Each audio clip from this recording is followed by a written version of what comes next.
ಎಷ್ಟು ಜನ girl friends ಇದ್ರು ಅಂತ? ಅಂದ್ರೆ ನೀವ್ ಯಾಕೆ ಸ್ಟಾರ್ಟಿಂಗ್ ಮಾಡಿದ್ದೆ ಇದರಿಂದ ಸ್ಟಾರ್ಟ್ ಮಾಡಿದ್ರೆ ಎಷ್ಟ್ ಜನ ಇದ್ರು? ಈಗ ಏನ್ ಗೊತ್ತಾ, ಸ್ನೇಹಿತ ಬಿಗ್ ಬಾಸ್ ಹೋಗೋಕ್ಕಿಂತ ಮುಂಚೆ ಒಳ್ಳೆ ಕಟ್ ಮಸ್ತಾಗಿ ಜಿಮ್ ಗಿಮ್ ಎಲ್ಲ ಮಾಡ್ಕೊಂಡು ಅಲ್ಲೂ ಕೂಡ ಒಂದಷ್ಟು ನಿಮ್ಮ ದೇಹದಾಢ್ಯ ಪ್ರದರ್ಶನವನ್ನ ಮಾಡಿದ್ರಿ. ಓಕೆ, ಅದಾದ ನಂತರ ಏನಂತಾರೆ ಬಿಗ್ ಬಾಸ್ ಆಯ್ತು, 100 ಜನ್ಮಕ್ಕೂ ಆಯ್ತು, ಈಗ ವೆಬ್ ಸೀರೀಸ್. ಸೊ ಇಂತ ಹುಡುಗನಿಗೆ ಒಂದಷ್ಟು ಜನ, ನಾನು ಒಬ್ರು ಇಬ್ರು ಅಂತ ಹೇಳಲ್ಲ, ಒಂದಷ್ಟು ಜನ ಹುಡುಗಿರ್ ಬಿದ್ದಿರ್ತಾರೆ. ಸೊ ಎಷ್ಟು ಜನ ಇದ್ರು ನಿಮ್ಮ ಲೈಫ್ ಅಲ್ಲಿ? ಎಷ್ಟು ಪ್ರಪೋಸಲ್ಸ್ ಬಂದಿದೆ ಅಂತ? ಪ್ರಪೋಸಲ್ ಗಿಪೋಸಲ್ ಎಲ್ಲ ಮ್ಯಾಟ್ರ್ ಆಗಲ್ಲ. ಅಂದ್ರೆ ಸೀರಿಯಸ್ ರಿಲೇಶನ್ಶಿಪ್ಸ್ ಅಂತ ಒಂದ್ 2 ಇತ್ತು. ಅದಾದ್ಮೇಲೆ ಯಾವ ಏಜ್ ಅಲ್ಲಿ ಇತ್ತು? ಒನ್ ವಾಸ್ ನನ್ ಥಿಯೇಟರ್ ಮಾಡೋ ಟೈಮಲ್ಲಿ, ಒನ್ ವಾಸ್ ಆಫ್ಟರ್ ದಟ್. ಏನಕ್ಕೆ ಎದುರಾದ್ರಿ ಅಂತ? ಅಂದ್ರೆ ಥಿಯೇಟರ್ ಮಾಡೋ ಟೈಮಲ್ಲಿ ಏನಾಗುತ್ತೆ ಅಂದ್ರೆ ನಂದೇ ಒಂದಷ್ಟು ಸ್ಟ್ರಗಲ್ಗಳಿರುತ್ತೆ. 100%. ಥಿಯೇಟರ್ ಮಾಡೋರ್ಗೆ ಅವ್ರಿಗೆ ಅವತ್ತು ಇವತ್ತು ರಿಹರ್ಸಲ್ ಹೋಗ್ ಬಂದ್ರೆ ಸಾಕು ಆ ಇದ್ರಲ್ಲಿ ಇರ್ತಾರೆ.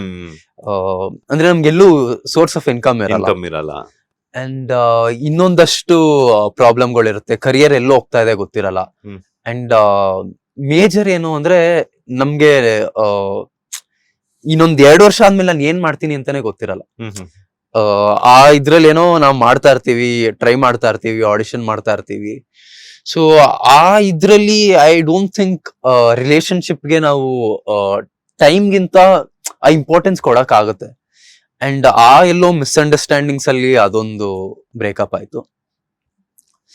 ಇನ್ನೊಂದು was much later, but anyway I don't want to talk about it. ಅಂದ್ರೆ ಅದೇನಾಗುತ್ತೆ ಅಂದ್ರೆ ಒಂದೊಂದ್ಸತಿ it's not the right time ಅಂತಾರಲ್ಲ, ಹಂಗೆ ಒಂದೊಂದ್ಸತಿ ಇಟ್ಸ್ ಆಲ್ ಅಬೌಟ್ ಟೈಮಿಂಗ್ ಅಷ್ಟೇ. ಎಲ್ಲ ಒಂದ್ ಕಡೆ ಪರ್ಫೆಕ್ಟ್ ಪಾರ್ಟ್ನರ್ ನ ಹುಡ್ಕೋದ್ರಲ್ಲಿ ಎಡವಿದ್ರ ಅಂತ. ಯಾಕಂತಂದ್ರೆ ಕೆಲವೊಂದ್ಸಲ ನಾವು ಲೈಫ್ ಅಲ್ಲಿ ಕರೆಕ್ಟ್ ಡಿಸಿಷನ್ಸ್ ತಗೋವಾಗ ಒಂದೊಂದು ಸಲ ಎಡುತ್ತೀವಿ ನಾವು. ಯಾಕಂತಂದ್ರೆ ಮನುಷ್ಯ ಅಂದ ತಕ್ಷಣ ಏಳು ಬೀಳುಗಳು ಕಾಣೋದು ಸಹಜನೇ, ಮನುಷ್ಯನೇ ಎಲ್ಲಾ ಕಾರಣ ಆಗುತ್ತೆ. ಬಿಕಾಸ್ ಯಾಕಂತಂದ್ರೆ ಸಮಸ್ಯೆಗಳು ಬರೋದೇ ಮನುಷ್ಯನಿಗೆ.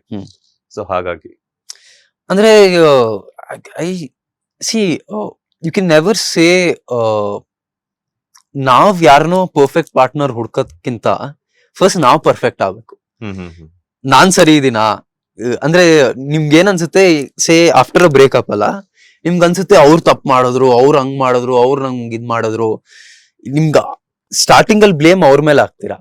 ಸೇ ಆಫ್ಟರ್ 2 years ನಿಮ್ಗೊಂದ್ ಕ್ಲಾರಿಟಿ ಬರುತ್ತೆ ದಟ್ ಓ ನಾನು ಸರಿ ಇರ್ಲಿಲ್ಲ ಅಲ್ಲ, ನಾನು ತಪ್ಪು ಮಾಡಿದೀನಿ, ನನ್ನಿಂದನೂ ಇವೆಲ್ಲ ಆಗಿದೆ ಅಂತ. ಆ ಕ್ಲಾರಿಟಿ ನಿಮ್ಗೆ ಹೋಗ್ತಾ ಹೋಗ್ತಾ ನಿಮ್ ಮೆಚುರಿಟಿ ಬಂದಂಗ್ ಬರುತ್ತೆ. ಸೊ ಆತರ ಅಂದ್ರೆ ನಾನು ಮಿಸ್ಟೇಕ್ ಮಾಡಿರ್ಬೋದು, ಅವರು ಮಿಸ್ಟೇಕ್ ಮಾಡಿರ್ಬೋದು, ಬಟ್ ಮಿಸ್ಟೇಕ್ಸ್ ಆಗಿದೆ ಅಷ್ಟೇ. ಅಂದ್ರೆ ನಾರ್ಮಲ್ ಆಗಿ ಹಾಗೆ ಆಗುತ್ತೆ, ಬಿಕಾಸ್ ಏಜ್ ಅಂತದಲ್ಲ, ನಾವೇನು ಮಾಡೋದಕ್ಕಾಗಲ್ಲ. ಅಂಡ್ ಎನಿವೇ ಇತ್ತೀಚೆಗಷ್ಟೇ 100 ಜನ್ಮಕ್ಕೂ ಸೀರಿಯಲ್ ನಲ್ಲೂ ಕೂಡ ಕಾಣಿಸ್ಕೊಂಡಿದ್ರಿ. ಸೀರಿಯಲ್ ಬಗ್ಗೆ ಹೇಳೋದಾದ್ರೆ ಅಂದ್ರೆ 100 ಜನ್ಮಕ್ಕೂ ಆಲ್ಮೋಸ್ಟ್ ಅದೊಂದು ವೆಬ್ ಸೀರೀಸ್ ಮಾಡ್ದಂಗಿತ್ತು. ಅದೊಂದು 15-20 ದಿನ ಶೂಟ್ ಮಾಡ್ದಂಗಿತ್ತು. ಸೊ ವಾಟ್ ಹ್ಯಾಪನ್ಡ್, ನಾನು ಝೀಗೊಂದು ವೆಬ್ ಸೀರೀಸ್ ಮಾಡಿದ್ದೇನಲ್ಲ ಬುಲೆಟ್ಗೆ, ಅದ್ರ ಶೂಟಿಂಗ್ ನಡೀತಾ ಇತ್ತು. ಅಂಡ್ ಅದ್ರ ಮಧ್ಯದಲ್ಲಿ 100 ಜನ್ಮಕ್ಕೂ ಮಾಡ್ತೀರಾ ಅಂತ ಕೇಳಿದ್ರು. ನನ್ಗೆ ಒಂದು ಏನಿತ್ತು ಅಂದ್ರೆ, ನನ್ ಟೆಲಿವಿಷನ್ ಅಲ್ಲಿ ಕಾಣಿಸ್ಕೊಂಡು ಸ್ವಲ್ಪ ಅಂದ್ರೆ ಆಸ್ ಅನ್ ಆಕ್ಟರ್ ಕಾಣಿಸ್ಕೊಂಡು ಆಲ್ಮೋಸ್ಟ್ 1 ವರ್ಷ ಆಗಿತ್ತು. 1 ವರ್ಷ ಏನ್ ಜಾಸ್ತಿನೇ ಆಗಿತ್ತು. ನಮ್ಮನೆ ರಾಣಿ 23, ಆಮೇಲೆ ಬಿಗ್ ಬಾಸ್, ಸೊ ಆಲ್ಮೋಸ್ಟ್ 2 ವರ್ಷ ಆಗಿತ್ತು. ಸೊ ಎಲ್ಲೋ ನನ್ ಟೆಲಿವಿಷನ್ ಆಡಿಯನ್ಸ್ ನನ್ ಮರಿತಾ ಇದಾರಾ ಅನ್ನೋ ಒಂದ್ ಇದ್ರಲ್ಲಿ ಪ್ರಾಬಬ್ಲಿ ಆ ಅರ್ಜೆನ್ಸಿಲೇ ಎಸ್ ಅಂದೆ 100 ಜನ್ಮಕ್ಕೂ. ಅಂಡ್ ನನ್ ಫ್ಯಾಂಟಸಿ ಶೋ ಮಾಡ್ಬೇಕು ಅಂತ ಆಸೆ ಇತ್ತು. ಅಂಡ್ ಫ್ಯಾಂಟಸಿ ಶೋಸ್ ನಮ್ಮ ಇದ್ರಲ್ಲಿ ನಮ್ ಭಾಷೆಲಿ ಕಮ್ಮಿನೇ. ಸೊ ಆ ಅರ್ಜೆನ್ಸಿಲೇ ಎಲ್ಲೋ ಒಪ್ಕೊಂಡೆ. ಅಂಡ್ ಬ್ರೋ ಡ್ಯೂರಿಂಗ್ 100 ಜನ್ಮಕ್ಕೂ ಅಲ್ಲ, ಒಂದ್ ಕಡೆ ನನ್ನ ವೆಬ್ ಸೀರೀಸ್ ಶೂಟ್ ಇದ್ರಲ್ಲಿ ನಡೀತಾ ಇತ್ತು ಯಲಹಂಕದಲ್ಲಿ. 100 ಜನ್ಮಕ್ಕೂ ಶೂಟ್ ಇಲ್ಲಿ Niranthara studio Magadi road 50 kilometres. So ಅಲ್ಲೂ ಡಬಲ್ ಶಿಫ್ಟ್, ಇಲ್ಲೂ ಡಬಲ್ ಶಿಫ್ಟ್. ಅದನ್ನ ಮುಗಿಸ್ಕೊಂಡು ಇಲ್ಲಿ ರಾತ್ರಿ ಬಂದ್ ಶೂಟ್ ಮಾಡ್ತಾ ಇದ್ದೆ, ರಾತ್ರಿ ಇದನ್ನ ಮುಗಿಸ್ಕೊಂಡು ಅಲ್ಲಿ ಬೆಳಗ್ಗೆ ಶೂಟ್ ಮಾಡ್ತಾ ಇದ್ದೆ. So it was crazy. And ಮಧ್ಯದಲ್ಲಿ ಕಲರ್ಸ್ ಏನೋ ಇವೆಂಟ್ ಇತ್ತು. So almost May month non stop work ಮಾಡಿದೀನಿ. ಅಂಡ್ ಒಂದೊಂದ್ಸತಿ ಏನಾಗುತ್ತೆ, ಅದ್ರ ರಿಸಲ್ಟ್ ಏನೇ ಆಗಿರ್ಬೋದು, ನನ್ಗೆ ಐ ಆಲ್ವೇಸ್ ಫೀಲ್ ನನ್ ರಿವಾರ್ಡ್ ಆ ತಿಂಗಳು ಕೆಲಸ ಮಾಡಾದ್ಮೇಲೆ ಬರೋ ದುಡ್ಡಲ್ಲ, ಅದರಿಂದ ಬರೋ ಫೇಮ್ ಅಲ್ಲ, ನಾನು ಕೆಲಸ ಮಾಡ್ತಾ ಇರೋದೇ ನನ್ ರಿವಾರ್ಡ್. ನಾನ್ ಸೆಟ್ ಅಲ್ಲಿ ಇರ್ತೀನಲ್ಲ, ನೀವ್ ನೋಡಿದ್ರೆ ನಾನು ನಾರ್ಮಲ್ ಇನ್ಸ್ಟಾಗ್ರಾಮ್ ಅಲ್ಲಿ ಪೋಸ್ಟ್ ಅಲ್ಲಿ ಹಾಕ್ತಾ ಇರ್ತೀನಿ. ನಾನ್ ಸೆಟ್ ಅಲ್ಲಿ ಇದ್ರೆ ತುಂಬಾ ಖುಷಿ ಆಗಿರ್ತೀನಿ. ಏನೋ ಮಾಡ್ತಾ ಇರ್ತೀನಿ, ಇನ್ನೇನೋ ಕಿಟ್ಲೆ ಮಾಡ್ತಾ ಇರ್ತೀನಿ, ಇನ್ನೇನೋ ಪ್ರ್ಯಾಂಕ್ ಮಾಡ್ತಾ ಇರ್ತೀನಿ. I am very happy when I am on set. And ಆ ಒಂದು ಇದ್ರಲ್ಲಿ 100 ಜನ್ಮಕ್ಕೂ ನನ್ಗೆ ಇಟ್ ವಾಸ್ ವೆರಿ ಸ್ಯಾಟಿಸ್ಫೈಯಿಂಗ್. ಅದ್ರಲ್ಲಿ ತುಂಬಾ ಏನೇನೋ ಮಾಡಕ್ ಸಿಗುತ್ತೆ. ಅಂದ್ರೆ ನಿಮ್ಗೆ ಗ್ರೀನ್ ಮ್ಯಾಟ್ ಶೂಟ್ ಮಾಡಕ್ ಸಿಗುತ್ತೆ, ಇನ್ನೆಲ್ಲೋ ಅಂದ್ರೆ ಫೈಟ್ ಸೀನ್ ಮಾಡಕ್ ಸಿಗುತ್ತೆ. ಸೊ ತುಂಬಾ ಅಂದ್ರೆ ಎಲಿಮೆಂಟ್ಸ್ ಇರುತ್ತೆ. It's not just your living room drama. ಅದು ಏನಂತಂದ್ರೆ ಕೆಲವೊಂದ್ಸಲ ಏನಾಗುತ್ತೆ ಅಂತಂದ್ರೆ ಕೈಗೆ ಬಂದಿರೋ ತುತ್ತು ಬಾಯಿಗೆ ಬರಲ್ಲ ಅನ್ನುವಂಥದ್ದು ಗಾದೆ ಮಾತಿದೆ. ಸೊ ಬಹುಶಃ 100 ಜನ್ಮಕ್ಕೂ ಸೀರಿಯಲ್ ನಲ್ಲಿ ನಿಮ್ಗೆ ಅದೇ ಎಕ್ಸ್ಪೀರಿಯನ್ಸ್ ಆಗಿದ್ಯಾ ಅಂತ? ಅಂದ್ರೆ ನಾನು ಬಾಸ್ಕೆಟ್ ಬಾಲ್ ಆಡ್ತಾ ಇದ್ದೆ when I was in school. ನಾವು ನಿಂತ್ಕೊಂಡು ಶೂಟ್ ಮಾಡಿಸ್ತಾನೆ ಇರೋರು. ಅಂದ್ರೆ ಇದ್ರ ಮುಂದೆ ಬಾಸ್ಕೆಟ್ ಮುಂದೆ ಮಾಡಿಸ್ತಾನೆ ಇರೋರು. ಅಂಡ್ ಎಲ್ಲಾದು ಹೋಗುತ್ತೆ ಅಂತ ಅಲ್ಲ, ಎಲ್ಲಾದು ಕನ್ವರ್ಟ್. ಈಗ ಹೊಡೆದಿದ್ದೆಲ್ಲ 6 ಹೋಗಲ್ಲ, ಹೊಡೆದಿದ್ದೆಲ್ಲ 4 ಹೋಗಲ್ಲ, ಒಂದೊಂದು 0ನೂ ಆಗುತ್ತೆ, ಒಂದೊಂದು ವಿಕೆಟ್ ಕ್ಲೀನ್ ಬೋಲ್ಡ್ ಹಾಕ್ತಿವಿ. ಸೊ ಹಂಗೆ ನಾನು ಒಂದ್ ಚಾನ್ಸ್ ತಗೊಂಡೆ ಅಷ್ಟೇ 100 ಜನ್ಮಕ್ಕೂ ಜೊತೆ.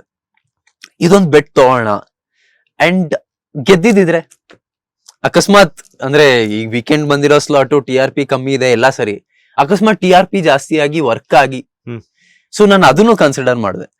ಅಂಡ್ ವರ್ಕ್ ಆಗಿಲ್ಲ, ಇಟ್ಸ್ ಓಕೆ. ಅಂಡ್ ಒಂದೊಂದ್ಸತಿ ಏನಾಗುತ್ತೆ, ಇದು ನಾನು ಬಿಗ್ ಬಾಸ್ ಅಲ್ಲಿ ಮತ್ತೆ ರಿಯಾಲಿಟಿ ಶೋ ಅಲ್ಲಿ ಕಲ್ತಿರೋದು, ಆಡ್ಸ್ ನಮ್ ಅಗೇನ್ಸ್ಟ್ ಇರುತ್ತೆ ನೋಡಿ. ಅಂದ್ರೆ ಇವ್ನ್ ಈ ಟಾಸ್ಕ್ ಗೆಲ್ಲದೇ ಇಲ್ಲ, ಇವನ್ ಕೈಲಿ ಇದ್ ಮಾಡಕ್ ಆಗಲ್ಲ, ಅವಾಗ ನಾವ್ ಹೋಗ್ ಅದನ್ ಗೆದ್ರೆ ದಟ್ ಇಸ್ ವೇರ್ ನಮ್ಮ ಸ್ಟೋರಿ ಚೇಂಜ್ ಆಗುತ್ತೆ. ಸೊ 100 ಜನ್ಮಕ್ಕೂ ಮಾಡತ್ತಿಗೆ ಆಡ್ಸ್ ವೇರ್ ಅಗೇನ್ಸ್ಟ್ ಅಸ್. ಅಂದ್ರೆ ಸ್ಲಾಟ್ ಬೇರೆ ಚೇಂಜ್ ಆಗಿತ್ತು, ವೀಕೆಂಡ್ ಸ್ಲಾಟ್, TRP ಕಮ್ಮಿ ಇತ್ತು, ಇದೆಲ್ಲ ಇತ್ತು. My only thought was what if I win ಅಷ್ಟೇ. ಯಾಕಂತಂದ್ರೆ ಸಾಕಷ್ಟು ಜನ ನಿಮ್ಮ ಅಭಿಮಾನಿಗಳಿಗಾಗಿರ್ಬೋದು, ಫಾಲೋವರ್ಸ್ ಆಗಿರ್ಬೋದು, ಒಂದು ಕ್ವಶನ್ ಮಾರ್ಕ್ ಇದ್ದಿದ್ದೇನು ಅಂತಂದ್ರೆ ಯಾಕೆ ಸಡನ್ ಆಗಿ ನಿಂತೋಯ್ತು ಅನ್ನುವಂಥದ್ದು. ಬಿಕಾಸ್ ಯಾಕಂತಂದ್ರೆ ಆರ್ಟಿಸ್ಟ್ ಆಗಿರ್ಬೋದು, ಟೆಕ್ನಿಷಿಯನ್ಸ್ ಆಗಿರ್ಬೋದು, ಇಲ್ಲಿ ಏನ್ ನಡೀತಿದೆ ಅನ್ನುವಂಥದ್ದು ನಮಗ್ ಗೊತ್ತಿರುತ್ತೆ. ಸೊ ಬಟ್ ಔಟ್ಪುಟ್ ಅಲ್ಲಿ ನೋಡುವಂತವ್ರಿಗೆ ಅದೇನು ಕಾಣಿಸೋದಿಲ್ಲ. ಸೊ ಏನಾದ್ರು ಆಗಿರುತ್ತಂತ. ಸೊ ಆ ಒಂದು ಗೊಂದಲ ಒಂದು ನಿವಾರಿಸೋದಕ್ಕೆ ನಾನು ಈ ಕ್ವಶನ್ ಅನ್ನ ಕೇಳಿದ್ ನಿಮ್ಗೆ. ಸೊ ಯಾಕೆ ಸಡನ್ ಆಗಿ ಕೈಗೆ ಬಂದಿರೋದ್ ಬಾಯಿಗೆ ಬಂದಿಲ್ಲ? ಯಾಕಂದ್ರೆ ನೀವು ಹೇಳಿದ್ರಿ ಕೂಡ 20 days ಏನೋ ಶೂಟ್ ಮಾಡಿದ್ರಿ, ಅದು ವೆಬ್ ಸೀರೀಸ್ ಮಾಡ್ದಂಗ ಆಯ್ತು ಅಂತ ಹೇಳ್ಬಿಟ್ಟು.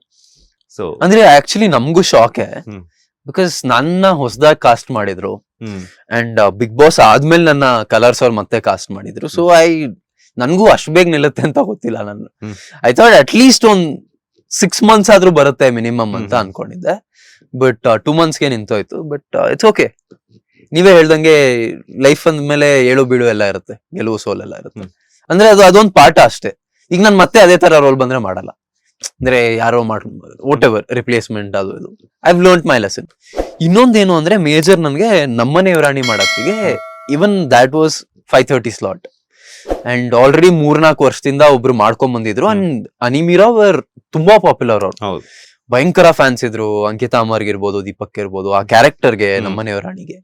ಅಂಡ್ ನಮ್ದು ಆಲ್ಮೋಸ್ಟ್ ಜನರೇಷನ್ ಚೇಂಜ್ ಅಲ್ಲ. ಸೊ ಅದು ಒಂಥರ odds were against us only. And starting ಅಲ್ಲಿ ಭಯಂಕರ ನೆಗೆಟಿವ್ ಕಮೆಂಟ್ ಬರೋದು, ತುಂಬಾ ಇದ್ ಮಾಡೋರು, ನೀವ್ ಯಾಕೆ ಬಂದ್ರಿ ಹಂಗೆ ಹಿಂಗೆ ಅಂತ. ಬಟ್ ನಾನು ಅವತ್ ನಮ್ಮನೆ ಯುವರಾಣಿ ಮಾಡಿರ್ಲಿಲ್ಲ ಅಂದ್ರೆ ಬಿಗ್ ಬಾಸ್ ಆಗ್ತಾ ಇರಲಿಲ್ಲ, ಇನ್ನೇನೋ ಆಗ್ತಾ ಇರಲಿಲ್ಲ. ನಾನು ಇವತ್ತು ಇಲ್ಲಿ ಕೂತಿರ್ತಾ ಇರ್ಲಿಲ್ಲ. ಸೊ ಅದೊಂದು ನನ್ನ ತಲೆಯಲ್ಲಿತ್ತು, ದಟ್ ಒಂದೊಂದ್ಸತಿ ರಿಸ್ಕ್ ತಗೊಳ್ಳೋದು ಒಳ್ಳೇದು, ಡರ್ಕೆ ಆಗೆ ಜೀತೆ ಅಂತ. ಡರ್ಕೆ ಆಗೆ ಸೋಲು ಇರುತ್ತೆ. ಬಟ್ ಲೇಟೆಸ್ಟ್ ಹಾಗೂ ಇಂಟ್ರೆಸ್ಟಿಂಗ್ ಸುದ್ದಿಗಳಿಗಾಗಿ ಬಾಸ್ ಟಿವಿ ಕನ್ನಡ ಚಾನೆಲ್ನ ಸಬ್ಸ್ಕ್ರೈಬ್ ಮಾಡಿ. ಹಾಗೆಯೇ ಬೆಲ್ ಐಕಾನ್ ಪ್ರೆಸ್ ಮಾಡಿ. ಇದರ ಜೊತೆಗೆ ಫೇಸ್ಬುಕ್, ಇನ್ಸ್ಟಾಗ್ರಾಮ್, ಎಕ್ಸ್ ನಲ್ಲೂ ಮಿಸ್ ಮಾಡದೆ ಫಾಲೋ ಮಾಡಿ.